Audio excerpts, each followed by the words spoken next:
On the old battlefields of Russia and Finland, a new generation is living its history. Я являюсь членом военно-исторического клуба РКК Санкт-Петербург, и подобные мероприятия мы проводим регулярно.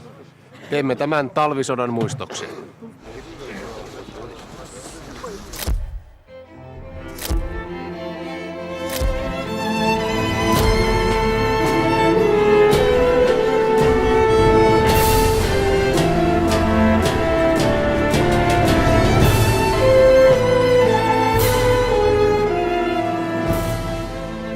November 30th, 1939.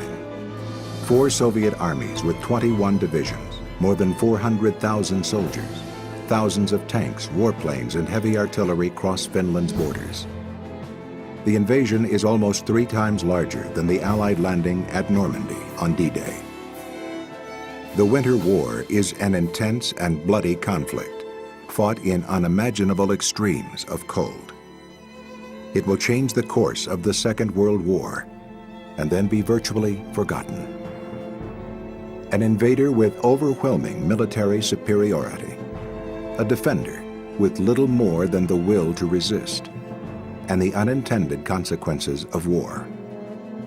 It is a history ignored by nations at their own peril. Finland is a nation forged from conflict, by a culture expressed in the epic mythology of the Kalevala, a struggle of fire and ice, and the Winter War.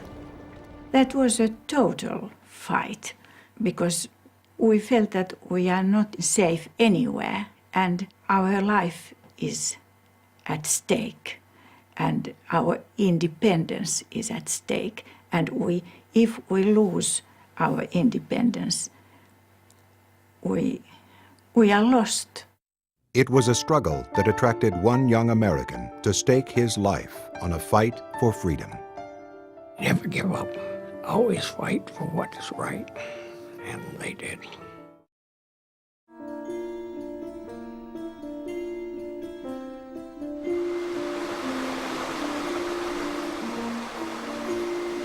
The main thrust of the Russian offensive was through a narrow strip of land between Lake Ladoga and the Gulf of Finland called the Karelian Isthmus. Karelia was the childhood home of 11-year-old Eva Kelpie. It was on the shore of a small lake, and if I close my eyes, I can imagine summer around it and lilac bushes and the path that led to the place where we used to swim as a child. And in Karelia it was always warm and sunny. And of course we were happy. I used to pray to God. I asked him to prevent the war. And I remember that I carried the fear of war inside my child's heart. First news of war came over the radio. We didn't believe it. We thought that, well, it's not coming here. It's not coming to Hiitola. But when we were eating lunch, suddenly we saw planes coming straight towards our house. And Father shouted, "Let's go immediately back to the cellar." And we ran to the cellar, and the bombs dropped on Hiitola. Eva and her family were among the thousands of Karelians evacuated by the Finnish army. Their homes and barns were burned, food and livestock removed or destroyed to prevent their use by the enemy. We were very much afraid of being taken to Siberia. Every child knew that Siberia was a threat if we lose the fight. And that was a terrible feeling. But for Eva, the war truly came home the day her father was called away.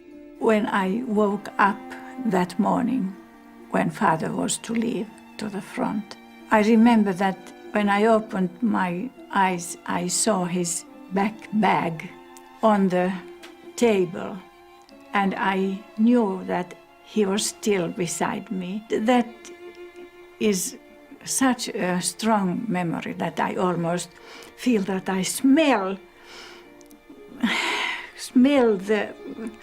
his clothes and his nearness. And on the steps, on the kitchen steps, he took me in his arms and said, "Father's girl."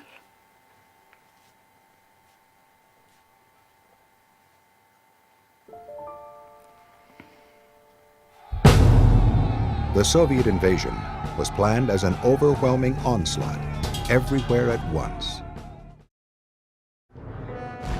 As often as possible, the Finns tried to rotate their men so that the frontline troops at least got a few hours of warmth, a chance to have a hot meal. If you're going to fight in that kind of an environment, you have to provide a diet that's extremely rich in protein and fats. The Finns were able to do that. The Russians were black bread and tea. At 40 below zero, a hot meal is the difference between life and death. In mid-December, cold and hunger were the decisive factors in a battle Finns called the Sausage War. Marching through snow and ice, a Russian battalion slipped deep behind Finnish lines. All of a sudden, this Russian raiding force erupts in the rear area. This was the Russians' big chance. They had broken through, they were behind Finnish lines. If they had just kept going, they would have cracked the whole Finnish defense line. But what stopped them was the field kitchens. The Finnish cooks had just put on enough sausage soup to feed the entire 2,000 men in that sector. When they got a whiff of the sausage soup, it completely took the wind out of the raid. Ignoring their officers, the Russians immediately went for the field kitchens. Me jouduttiin siihen meidänkin komppana juuri keskelle sitä makkarakapinaa. Ja pimeä yö oli ja aina ammuttiin sinne, missä vaan leimatti. Ja sinne päin ammuttiin, ei nähnyt pimeässä mitään tähdetä. And that's what gave the Finns time to regroup, counterattack, and virtually wipe them out.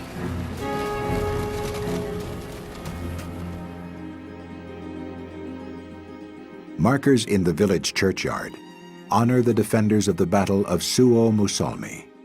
Memorials on the Rata Road honor another part of the story, the elite 44th Ukrainian Division. When the 44th Division crossed into Finland, they brought along a marching band and their dress uniforms. They expected a victory parade at the end of their mission.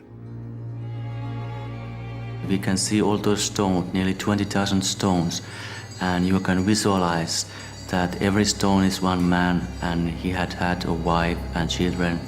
Then you can imagine how much sorrow it has caused.